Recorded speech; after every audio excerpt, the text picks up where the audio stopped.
Marco Rubio doesn't like bullies. I mean, let's be honest, nobody likes bullies. But unfortunately for Marco Rubio, he actually sees bullies in places where they do not exist. For example, yesterday, Marco Rubio decided to release a video on Twitter talking about just how awful the dang Democrats are and how mean they have become over the last 30 or 40 years. But all that meanness has somehow reached a peak with Representatives Rashida Tlaib, Ilhan Omar, Ayanna Pressley, and Alexandria Ocasio-Cortez. Those are the four people that Marco Rubio in this clip here says have become political bullies. Take a look. And on top of it, you have these four members who are Americans. No one should question that they are fully as American as me or anybody else. But they're also political bullies. They go around attacking people, calling other Democrats just like Southern segregationists. But when you hit them back, it's because they're women of color.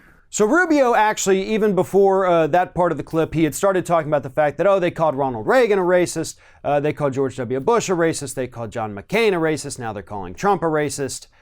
And they're political bullies because that's what they do, according to Rubio.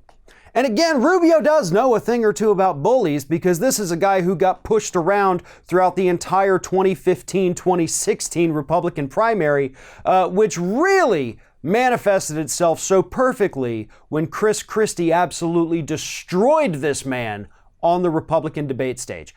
Let's take a look at that for anyone who forgot that this happened. And when I'm elected president, this will become, once again, the single greatest nation in the history of the world, not the disaster Barack Obama has imposed upon us. You see, everybody, I want the people at home to think about this. That's what Washington, D.C. does. The drive-by shot at the beginning with incorrect and incomplete information, and then the memorized 25-second speech that is exactly what his advisors gave him. See, Marco, the thing is this. When you're president of the United States, when you're a governor of a state, the memorized 30-second speech where you talk about how great America is at the end of it doesn't solve one problem for one person. They expect you to plow the snow. They expect you to get the schools open. And when the worst natural disaster in your state's history hits you, they expect you to rebuild their state, which is what I've done. None of that stuff happens on the floor of the United States Senate. It's a fine job. I'm glad you ran for it, but it does not prepare you for president of the United States. Chris, your state got hit by a massive snowstorm 2 weeks ago. You didn't even want to go back. They had to shame you into going back. And then you stayed there for 36 hours, and then he left and came back to campaign. See, those are the facts. Here's the bottom line. This notion that Barack Obama doesn't know what he's doing is just not true. There it is. He knows exactly what he's doing. The memorized 25-second speech. Well, that's the reason everybody. Why this So maybe that's why Marco Rubio is trying to talk tough now, saying, I'm standing up to bullies. He goes on in the clip to say it's absurd. People are tired of this game. You have to immediately respond, pick a side between these two. It's a game I'm not going to play. It's distracting us from the important things this country needs to be focused on, and I'm not playing this game anymore. Rubio, this is not a game. The man that you are defending, the party that you are a member of, have shown us who they really are. That's not a game.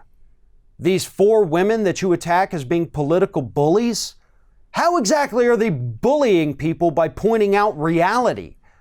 By going into congressional hearings more prepared than people who've been in Congress for 30 years. You know, that's the part of the story that people are continuously overlooking. Yes, these women are grabbing headlines. Republicans are attacking them, saying, they hate America, they hate this, they hate that. But what they're really pissed off about is not just these women's popularity, but the fact that every video you watch of these women, when they are in some kind of hearing, when they are in Congress, on the floor of Congress, they're better than most of the people in there, the career politicians. They're awesome.